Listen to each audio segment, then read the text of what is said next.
Good afternoon, everyone. We are the Group 5 and we're going to discuss the data warehouse versus operational database management system, need of data warehousing for online analytical processing, structured query language, online analytical processing, and data mining, also its input and output view, data mining in business intelligence context, business intelligence processes, and three-tier decision support system.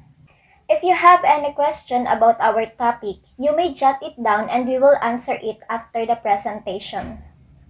Good day everyone! I'm Mary Noe at ang topic na i-discuss ko ngayon ay Data Warehouse or OLAP and Operational DBMS or OLTP and its distinct features. First is OLAP, which is Online Analytical Processing. It is a major task of data warehouse system. Ang OLAP ay under ng data warehouse or isa siya sa proseso ng data warehouse, data analysis and decision making. Ang OLAP ang isa sa nag-a-analyze ng data galing sa isang data warehouse. Siya yung nag-a-analyze or ipipilter niya kung ano man yung mga mali at tama sa isang data para mapunta sa isang data warehouse. Next is, it is a category of software that allows user to analyze information from multiple database system at the same time. It is an approach to answer multi-dimensional analytical queries. For example, sa isang information, yung information na yon mapupunta siya sa data warehouse and doon na papasok si OLAP. Si OLAP ang magpaprocess ng information, ipipilter niya kung ano man yung mga dapat at hindi dapat na mapunta sa isang application queries.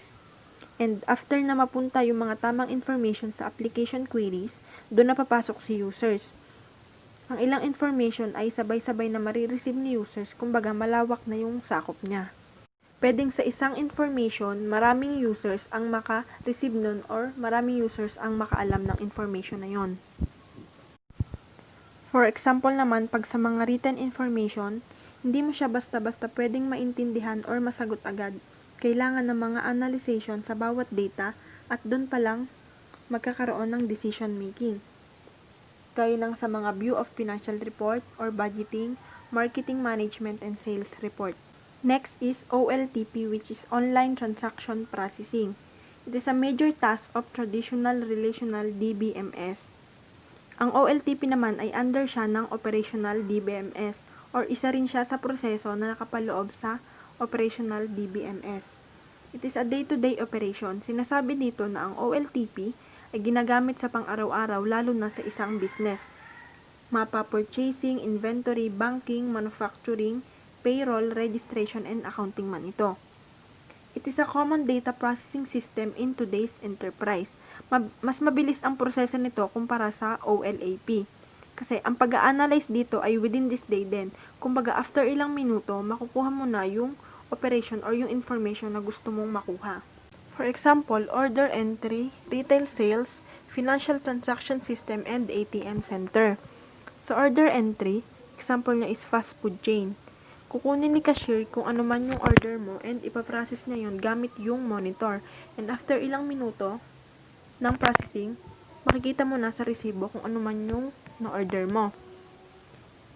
And sa ATM center naman, pagkalagay mo lang ng card, magkiklik ka lang and after ilang minuto, nakapag-withdraw ka na ng pera. Yun yung ibig sabihin ng OLTP. Isa siyang mabilisang proseso kumpara sa OLAP. And nangyayari siya sa pang-araw-araw nating gawain. OLTP versus OLAP. Sa user's example, OLTP, customer-facing personnel, clerks, and online shoppers. Dito nagaganap yung mabilisang proseso and mabilisang usapan lang between customer and personnel. OLAP, knowledge workers such as data analyst, business analyst, and enterprise. Dito naman sa OLAP, kailangan ng matagalang proseso para ma-analyze mo yung isang information sa pamamagitan ng mga business analyst and data analyst. Next is purpose sa OLTP, control and run essential business operations in real time. Dito, kahit pa maikli yung panahon, nakokontrol niya pa rin kung ano man yung mga dapat mangyari sa pang-araw-araw na operasyon sa isang business. Mapamalaki man to or maliit na business. In OLAP naman, plan, solve problems, and support decision. Dito, kailangan ng mahabang panahon kasi i-analyze mo yung mga plano na dapat mangyari. Kung may mga problema man sa isang operation or sa isang information, kung may mali man, kailangan isolve yun. And after that, doon na papasok yung decision making. Distinct features, OLTP versus OLAP. In data contents, OLTP, current and detailed. Dito, ang sakop lang nung OLTP is yung information na nangyari ngayong araw and yung operation na nangyari ngayong araw. And detailed pa din naman siya. In OLAP naman, historical and consolidated. Kumbaga, dito makikita kung ano man yung mga information na nangyari noon and yung mga operation na nangyari noon. And magkakasama yon sa isang data warehouse.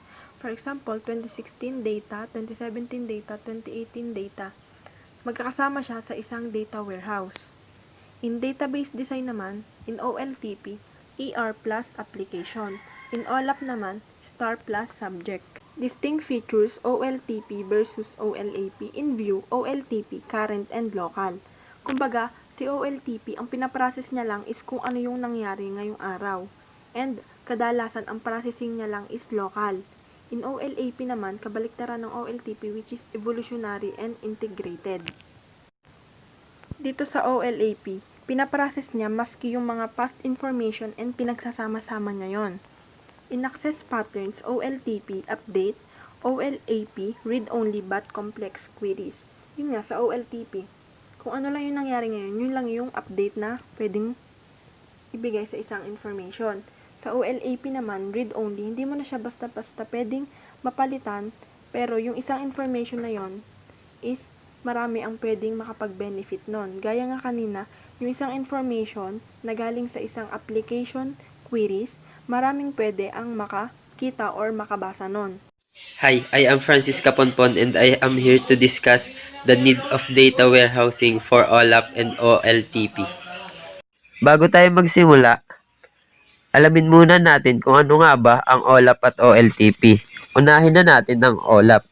The acronym for OLAP is Online Analytical Processing. It consists of software tools that are used for data analysis for business decisions. It can be used for offline storage of data, and database stored in this is used by the business analyst like manager, executive for analysis and reporting purposes. And by using OLAP, you can extract database information for multiple databases and analyze it for decision making, and it is commonly used for data analysis. Next is ano nga ba ang OLTP? Ang acronym for OLTP is Online Transaction Processing. It is a system that manages transaction-oriented application on the internet in a three-tier architecture, and it has been used by the end users such as database administrator, database professionals, and manages day-to-day transaction of an organizations. And the reason behind this is data processing. Yung next naman po is yung example ng OLAP and OLTP. Let us understand how these two applications are used in different ways by an organization. Unahin po muna natin yung sa OLAP. OLAP is used in finance department for applications such as budgeting, financial analysis, activity-based costing, allocation, and for financial modeling. In sales department naman po, OLAP application are used for sales analysis and forecasting. And in marketing department naman po, OLAP is used for marketing research analysis, sales forecasting, customer analysis, promotions analysis, and market. And all these applications of OLAP provides the information with the decision makers so that they can make effective decisions for the organizations. Example naman po ng OLTP. In online banking, customers use online services like checking account balances and for directing the fund balances right. And in order to purchase a product online, it helps you to add a product to the shopping cart. And in call center staff, users of OLTP in order to view and update customers' details, and in order to book an airline ticket and sending a message, OLTP is also responsible for this. And ito po yung example ng OLTP and OLAP. Now, let's move forward. Ang sunod ko namang i-discuss is yung comparison ng OLAP and OLTP databases. OLAP systems provide historical data of an enterprise for reporting, planning, and decision making. Tapos yung OLTP system naman po is used to manage day-to-day operations. Next is type of queries. Sa OLAP, large and complex queries are used for making the decision. In this aggregation of tables across multiple databases is frequently required. Tapos sa OLTP system naman, simple and standard queries are used with returns only a few records. Next po is forms of query. In OLAP, transactions are not required to be recorded. Select command is used for fetching data for analysis purposes, while OLTP uses insert, delete, and update statements. Next is type of users. In OLAP, users mostly knowledgeable workers, business analysts, and managers for running complex queries for making the analysis. Ang OLTP naman po is mostly used by the end users like clerks and cashiers in order to record or review the transaction. Next po is sa normalization. All of data is denormalized to improve query performance when aggregation must be performed. But in OLTP data, it is stored in third normal form in order to facilitate simple queries. OLAP needs large space to store huge amount of historical data, but smaller space is required in case of OLTP because it is based on current data only. Yung sunod is for backup and recovery. In OLAP, backup are really needed because it is built to persist data. But in OLTP, data is backed up regularly without fail because it stores all functional data for the business. In OLAP, the design changes according to the reporting subject only, and Snowflake model is being used. But in case of OLTP, design changes as the industry requires, and ER model design is used, and those are the parameters for both OLAP and OLTP. Yung sunod ko naman pong i-discuss is yung advantages and disadvantages of using OLAP and OLTP. Unahin na natin yung advantages of using OLAP. First, OLAP creates single platform for all types of business analytical needs, which includes planning, budgeting, forecasting, and analysis. At yung major benefit naman po ng paggamit ng OLAP is the consistency of information and calculations. Additional advantages of OLAP system is it applies security restriction on user and objects in order to comply with the regulation and protect sensitive data. Ang sunod ko naman po is about sa disadvantages of using OLAP. Yung una po is high IT dependency. IT professionals are responsible for implementation and maintenance of OLAP systems. Gawa ng yung traditional OLAP tools requires a complex modeling procedure. At yung mga users po nito ay kailangan pong gumawa ng huge number of complex coder or SQL queries. Ang sunod ay it has a slow response. It is slow in reacting to the business analysis demand. Another disadvantages po is abstract model. Abstraction of model hinders the business personnel from analyzing freely. Dito naman tayo sa advantages of using OLTP. OLTP is used in managing day-to-day transaction of an organization. And the queries used in this are simpler and short, so it requires less time in processing and less space compared to OLAP. It also allows index access to data. A lot of users can use OLTP at one time. Frequent queries and updates can be done here. It also has faster response time compared to OLAP. At yung last naman po is ang disadvantages of using OLTP. First thing is, if a hardware fails in OLTP, online transactions get severely affected. OLTP system allows multiple users to change and access the same data at one time. You can restrict a one user to change data while another person is modifying it, and it sometimes required costly system design and maintenance. Also, in online banking, The online transaction systems impose processing costs on the buyers and sellers aspect, and those are the advantages and disadvantages of using OLAP and OLTP. Thank you. Hi everyone, I'm JC Linjola and I'm here to report about SQL, OLAP, and data mining, also the input-output view of business intelligence process. SQL, OLAP, and data mining. So first, ano nga ba yung SQL? SQL stands for Structured Query Language. Ito ay programming language na ginagamit to communicate and manipulate databases. So as you can see, sabi dito, ang task ng SQL ay extraction of detailed and summary data. Meaning, dito kinukuha yung mga pangunahing information sa data. So para makagather ng data, we need to ask questions and verify the data. And the example question here is, who purchased mutual funds in the last 3 years? So based on the question, makakagather ka na agad ng information from what happened on the last 3 years. Very simple, right? So the second one is OLAP. OLAP is Online Analytical Processing. Ito naman yung technology behind many business intelligence applications. The task of OLAP is to summarize, trends, and forecasts. So after gathering information using SQL, OLAP naman yung mag-i-interpret nito into analysis. And the given method is multidimensional data modeling, aggregation, and statistics. Marami pang ibang strategies, but it's up to you kung ano yung pinaka-convenient. We have to be careful choosing strategy. Because for me, dito tayo pinaka-kailangan mag-focus before we totally make a decision. And last, data mining. This is the process of discovering patterns in large data sets. So sabi nga dito, ang task ng data mining is knowledge discovery. If using SQL is gathering data, and in OLAP, turning this into analysis, sa data mining naman, we can discover a new knowledge and make a prediction. So based on the method given, we can build the model, apply it to new data, get the result, and that's it. Input-output view.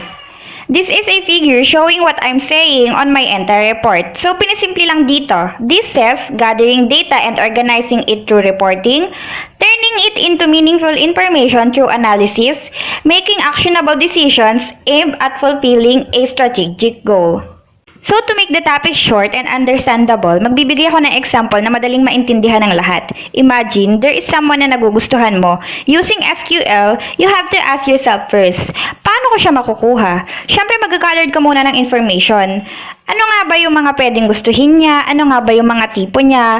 What makes her turn on? Second, OLAP naman. Once na makagather ka na ng data, syempre gagawa ka na ng paraan para mapansin ka niya using the information you gathered.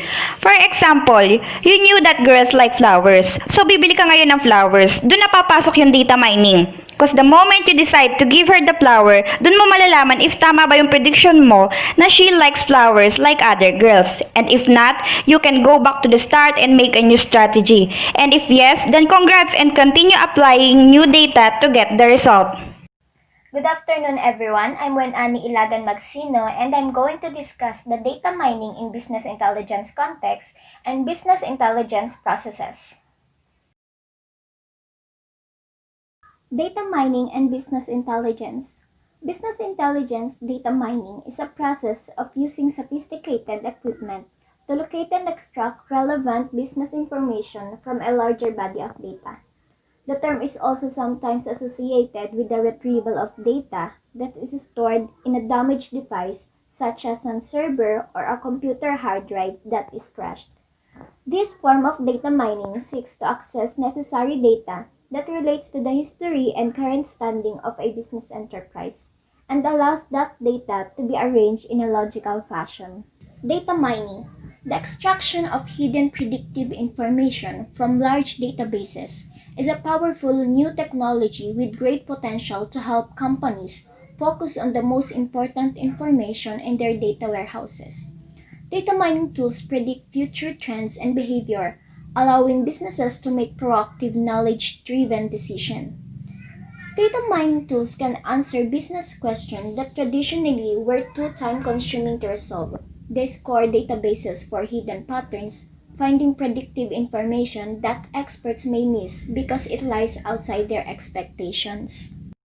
Data mining parameters include association, looking for patterns where one event is connected to another event, sequence of path analysis, looking for patterns where one event leads to another later event.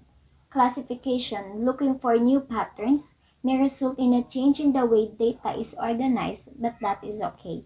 Clustering, finding and visually documenting groups of facts not previously known. Forecasting, discovering patterns in data that can lead to reasonable predictions about the future. Text mining is the process of using computer technology to sift through text documents for the purposes of research and analysis. Text mining is often considered very similar to the process known as data mining, but it relies on special programming to look in uncharacterized text and by meaning or patterns instead of analyzing pre-categorized database information. Text mining has many applications in areas such as science, marketing, and data organization. Web mining is a form of information harvesting that applies data gathered from online sources. For example, a researcher might use web mining to collect information regarding the use of specific keywords in web content. Data collection from sources across the internet allows users aggregate large volumes of information for analysis to make key business decisions in an online environment. Spatial mining is the process of trying to find patterns in geographic data.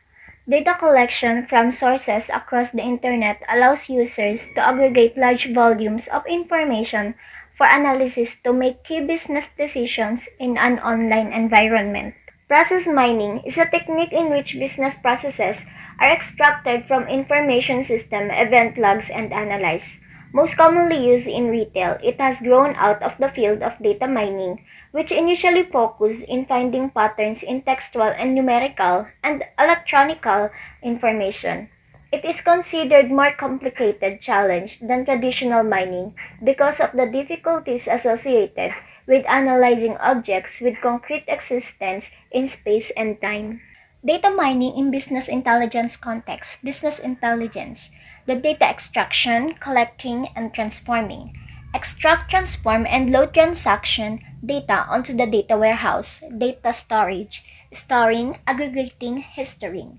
Store and manage the data in a multidimensional database system, data analysis, discovery, data mining. Provide data access to business analysts and IT professionals. Exploration, online analytical processing. Analyze the data by application of software. Visualization, reporting, EIS, MIS. Present the data in a useful format, graph, table, or anything else. Business intelligence refers to a computer-based set of processes business owners and managers use to capture and analyze data related to their companies.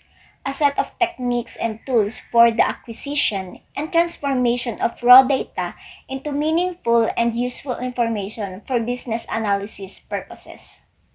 A business intelligence model comprises the specific application that help to transform raw business data into understandable and relevant information in order to support business decisions relating to operational improvements or selecting new business opportunities. Here is the business intelligence processes. Data source is the location where data that is being used originates from.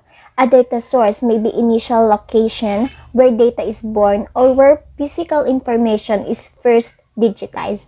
However, even the most refined data may serve as source as long as another process accesses and utilizes it. For example, the paper, files, information providers, database system, and online transactional processing. After the data sources is the data warehouses. It is the electronic storage of a large amount of information by a business or organization. A data warehouse is designed to run query and analysis on historical data derived from transactional sources for business intelligence and data mining purposes. Example is the online analytical processing. Next is the data exploration, where users explore a large data set in an unstructured way to uncover initial patterns, characteristics, and points of interest. Data exploration can use a combination of manual methods and automated tools such as data visualization, charts, and initial reports. Also, the statistical analysis, querying, and reporting.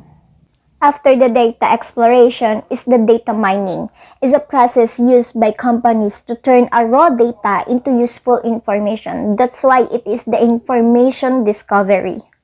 Next is the data presentation. Visualization techniques. The purpose of putting results of experiments into graphs, charts, and tables is twofold. First, it is a visual way to look at the data and see what happened and make interpretations. Second, it is usually the best way to show the data to others. After the data sources, data warehouses, data exploration, data mining, and data presentation is the making decision. It's the process of making choices by identifying a decision, by the gathering information, and assessing alternative resolutions. Good day, class. I am John Ray Villanueva and I am here to discuss the three-tier decision support system. What is a decision support system? DSS or Decision Support System is a computer application that analyzes business data and present it to users for a fast and effective decision-making activities. Decision Support System is more likely an informational application that focuses on the collection of data or information, which is way more different than operational application that records day-to-day business transactions.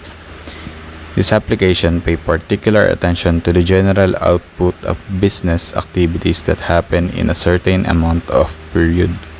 Decision support systems are frequently used by accountants, auditors, and other management individuals, which helps them to make an effective decision-making activities.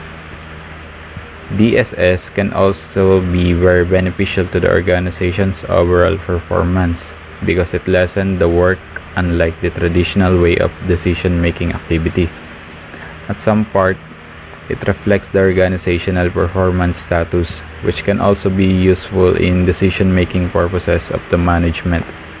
DSS also provides wide variety of tools, systems, and technologies which are nowadays are user-friendly. We have three tiers of decision support systems. These are warehouse, database server, OLAP servers, and clients. Warehouse database server serves as a storage for all significant data from various business divisions and departments, which are collected and stored for future analysis and user query. Data that are collected in this process includes day-to-day transactions and other daily operational reports of the enterprise. OLAP server maximizes data from data warehouse by using analysis by calculations, which is its main function. It enhances data from data warehouse to models that express data in different views. It compares large volume of data from data warehouse to a more clear or straightforward information for the users. This server have two basic processes of compressing data.